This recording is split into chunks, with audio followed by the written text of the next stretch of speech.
This is a photo of Anita Lasker-Wallfisch. She was sent to Auschwitz in 1943 at the age of 18. Her parents were sent there a year earlier and never came back, so she had an idea of what to expect. While she was in processing, one of the prisoners asked her what she did before the war, and she mentioned that she was a cellist. The woman said, "That's fantastic. You'll be saved." What Lasker-Wallfisch didn't know was that there was an orchestra at Auschwitz. Two orchestras, actually. Since male and female prisoners were kept separated, there was a men's orchestra and a women's orchestra. The musician barracks were near the crematoria, and their main function was to play marches for prisoners and to entertain SS guards. In other words, they performed for both those destined to die and for those who did the killing. The orchestra would station near the gates and play for the procession as prisoners were herded to and from work. On Sundays, there were concerts for prisoners and SS officers. The orchestras would also play when new arrivals got off the train. One of the women's orchestra conductors was Alma Rose, niece of the Viennese classical composer Gustav Mahler. Rose, who was also a prisoner, apparently ran a very disciplined orchestra. In Lasker-Wallfisch's words, she knew very well that if she did not succeed to make a reasonable orchestra there, we wouldn't survive. It was a tremendous responsibility. Lasker-Wallfisch was transferred to Bergen-Belsen, another Nazi camp, and the Allies liberated that camp in 1945. She eventually made her way to London and became a founding member of the English Chamber Orchestra. She is currently 94 years old and shares her story with audiences, believing that hearing her first-hand account can have an impact that history books simply cannot. Indeed, it's stories like hers and that of fellow Auschwitz Women's Orchestra member Fania Fenlon's memoir, Playing for Time, that keeps the atrocities of the Holocaust from becoming merely academic. But what of the music that these men and women played? Modern-day Italian composer, pianist, and historian Francesco Latoro has devoted the past 30 years of his life to recovering, preserving, and performing pieces of music written by Nazi prisoners while in captivity. As of 2019, he's collected and cataloged more than 8,000 pieces of music written by composers at the various camps run by the Nazis. Since access to proper staff paper and pencils were impossible at many of the camps, Latoro has found music written on food wrappers, potato sacks, and even toilet paper. One of those composers whose work has been unearthed by Latoro is Józef Kwiecinski, who was 26 when he was sent to Auschwitz. He became the first violinist in the men's orchestra and composed in secret.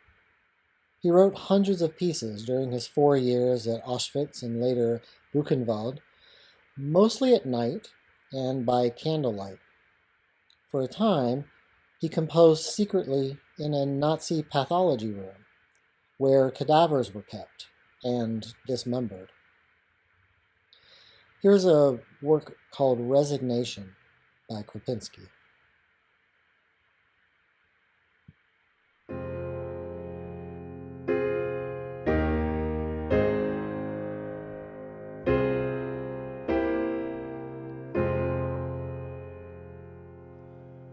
Po co cierpieć bez miarów brzetwanie?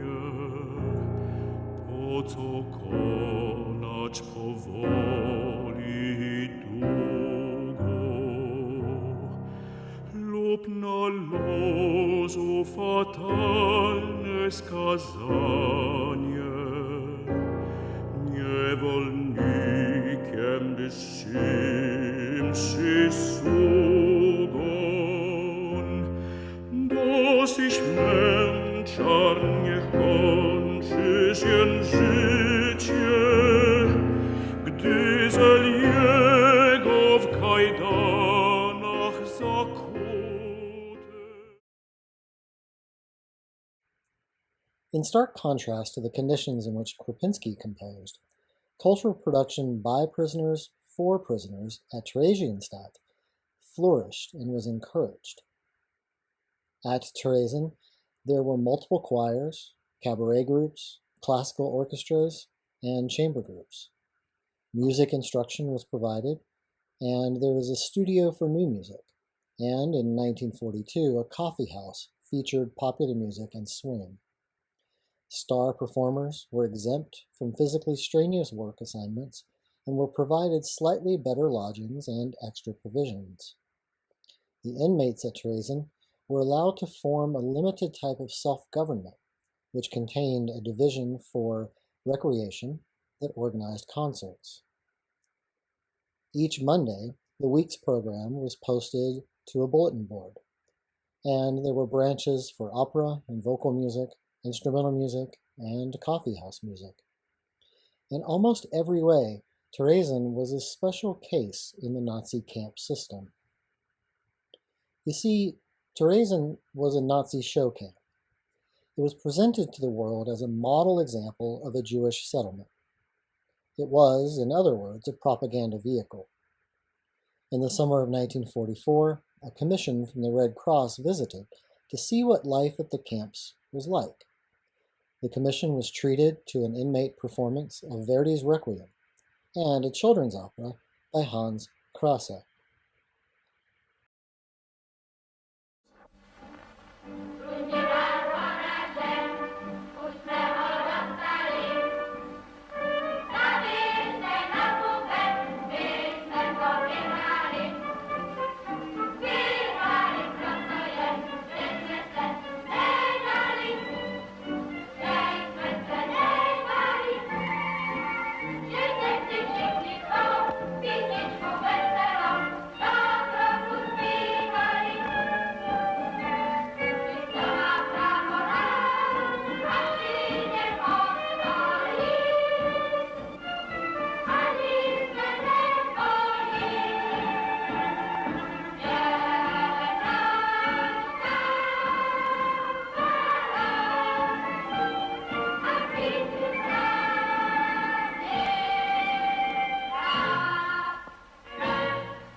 In August and September of 1944, a Nazi propaganda film called Theresienstadt, a documentary film of the Jewish settlement area, was made there, again as an effort to convince the world that things weren't all that bad for the Jews.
In the month after the film was made, about 18,000 people were deported to Auschwitz to meet their death.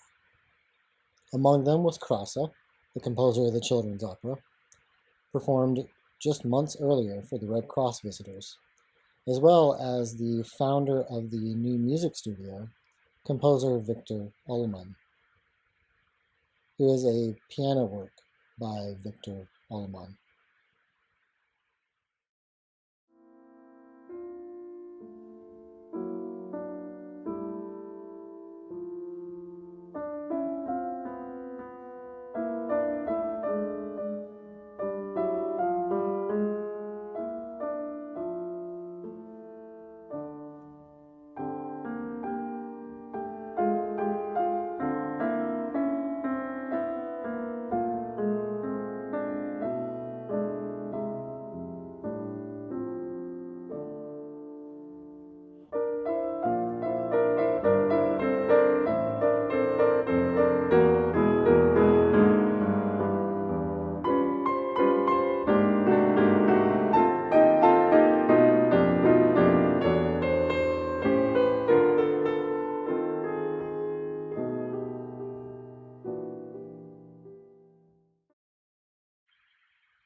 After this so-called liquidation, cultural life was rebuilt at Theresen, and for the same reasons, just with a fresh set of arrivals.